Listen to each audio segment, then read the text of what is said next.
Hello and a warm welcome to the show. This is Pulse of Culture here on TVP World. Today we'll look at pictures that offer an unconventional view of life in communist Poland. A new exhibition in Warsaw features unsanctioned images taken by a regime photographer, shots that often challenged the official party narrative.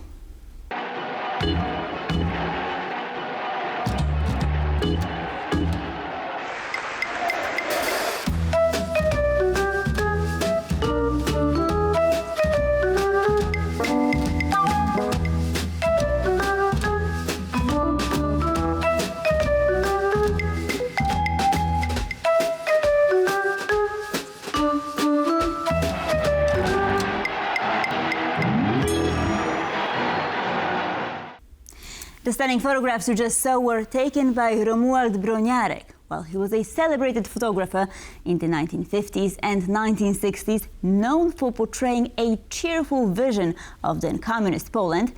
He also had an ability to capture raw and honest moments.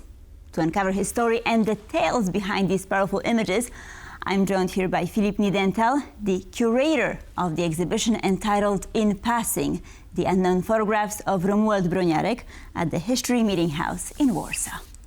Hello and welcome, delighted to have you with us. Thank you for having me. So let's start with introducing Romuald Broniarek to our audience. Who was he and what makes him such an interesting character? Well, I think you called him a celebrated photographer. He was not a celebrated photographer. He was one of many photographers working for this communist propaganda mouthpiece, przyjaźń, which translates as friendship, the friendship between Poland and the Soviet Union. So he was one of many photographers working for that magazine. He was there from the mid-1950s until the very end of the magazine. It folded in 1989. And he was there until the very end. He never worked for any other magazine, at least not full-time. So he was sent out to document whether, it was Soviet delegations or the opening of a steel mill or a concert, a music festival. Whatever had to be documented, he was sent there. The images that we chose for this exhibition were the ones that weren't intended for publication. They were taken by Romuald Broniarek in passing, on the side, on the sly, and they were just for his personal record. He never thought they would be published anywhere. I think he'd be very surprised to see them in print now. Do you think that he'll be glad? I don't know. I've never met Mr. Broniarek. He died in 2013, but my co-curator is Katarzyna Broniarek-Niemczycka, who is his grandniece, the granddaughter of his brother. And she says he was very friendly towards children, but quite harsh to grown-ups. And I don't know if he'd be pleased. I think he might not be pleased, because I do believe that these were taken just because he had this, as a photographer born and bred, to take these images, but they were for him, they were for his own personal use. Right, and also they must have been stemming from some personal need, so as opposed to this official party line of what he was supposed to document, right? Well, I do see the conflict there, and I wonder, I have no way of knowing, but I wonder if that was his, did he feel it was his responsibility as a photographer to capture these moments, maybe for posterity, or whether he just, he was very fond of children, whether he's, there were a lot of images of children that we had to cut from the exhibition because there were just too many. So he would, I think he would just see a scene, a situation that he found interesting, intriguing, and just shoot away, never intending for those images to be seen by anyone else. And you've mentioned selecting particular images for the exhibition. So you've selected over 100 out of tens of thousands. So it Yes. must have been quite a challenge. It was. Fortunately, there were the two curators, myself and Katarzyna, as well as a photo editor from the History Meeting House, Beata Łyżwa-Sokół. And actually, Katarzyna and I spent a lot of time looking at the images online, because a lot of them have been digitalized and catalogued. But it was Beata who spent 2 weeks in the archive going through over 80,000 images one by one, and she selected around 2,000, which she then presented to us. We already knew most of these images because we'd seen them, so we knew what our favorites were, but then we had to settle on that. It was going to be 100. It's more than that now because it was just impossible to narrow it down. So creating and curating are, I would argue, equally important. So what made you select these particular images? What are some of the characteristic features? Do you have your favorite image? Well, I mean, we set ourselves guidelines. We decided that we would only show images of Poland, taken in Poland, because he did travel around the Eastern Bloc, and not only the Eastern Bloc. There were beautiful images from the West, from France, from Germany, but we decided to concentrate on Poland and only on the black and white images. And for the most part, images that hadn't been published, that weren't intended for publication. There are a few which we knew from Przyjaźń, because we also spent a lot of many long hours at the National Library here in Warsaw, going through the old copies of Przyjaźń to see how his images had been used. So there are a few that had been published in Przyjaźń, but for the most part, they were never seen by anyone but him so far. So what is the story? Do they tell a coherent story? Does the exhibition tell a story? Well, I mean, to me, the value of this collection is that it shows everyday life in Poland at the time, unfiltered. Obviously, there are some propaganda shots that were published by Przyjaźń, but mostly these are images of passers-by, of just the general public, basically, and you can see how there's a lot of Warsaw in these images, and you can see how the city has, I mean, from today's perspective, how it's changed since then, which I think is what draws a lot of young people to this exhibition, is to see what Poland used to look like, and I think to them it might seem quite exotic, really, foreign even. Your story, right, with Mr. Broniarek also started with one of these photos, a very famous one. It's become famous since then. So I think I first heard of Mr. Broniarek when I was working on the first issue of the Polish edition of Vogue. We were working on our first cover, and we were trying to come up with an idea, and someone suggested someone on the team. We knew we wanted Małgosia Bela and Ania Rubik, two Polish supermodels, to feature on the cover. We were wondering how we should portray them, and someone came up with the idea of placing them against the past of culture with a black Volga to the side. And it was only after the cover came out that I started being inundated with emails of this image by Romuald Broniarek, whom I hadn't heard of earlier. And it was a very similar image. It was a model standing in front of the palace of culture with a black Volga. The model was, you could call her his muse. She appeared in many of his editorials.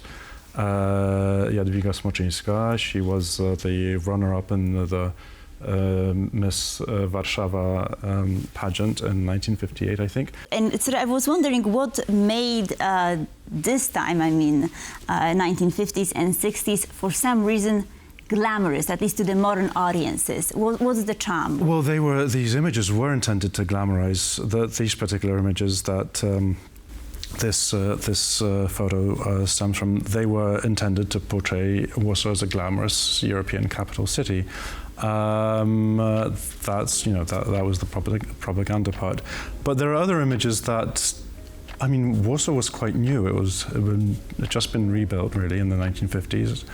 And it was still gleaming, and it was still, there were far fewer cars on the streets, and the cars that there were seemed pretty glamorous to us from today's perspective. And I think people really made an effort at the time. At least this is what I gather from the images that I see by Romuald Broniarek.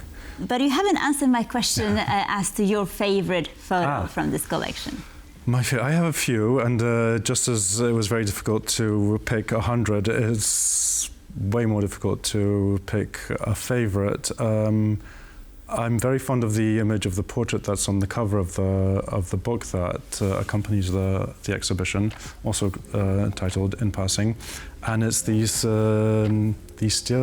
young steel mill workers on a cigarette break, and one is lighting the other's cigarette, and they have these very strange to us felt hats that look like cowboy hats, and it's a very ambiguous image. It could be a film still, it could be a shot from Brokeback Mountain, some people have compared it to. Someone just said recently that one of the young men reminds her of Harry Styles. I think it's a very tender image, and it's intriguing. That's why it's on the cover, because it is one of not only mine but also Katarzyna's favorites. So if I had to pick one, it would probably be that. And also the image of Jadwiga Smoczyńska in front of the Palace of Culture, because that's where it all started for me. And so, can we be talking about unique style of taking of these photographs by Broniarek? I mean, is there anything unique to the way he did that? Well, all the images that were published were very well composed, and he really had an eye. He knew exactly what he was doing. He was a professional through and through. The pictures that we chose, as I've mentioned before, they were not intended for publication, so sometimes they're a little off. Where the angle is skewed, or the composition is a little off. For instance, the image, this famous image that we keep going back to, of Jadwiga Smoczyńska in front of the Palace of Culture, her feet are cropped, which is why I think that image was actually never published in Przyjaźń. It was different images. It was a different image that was on the cover. It was different images inside.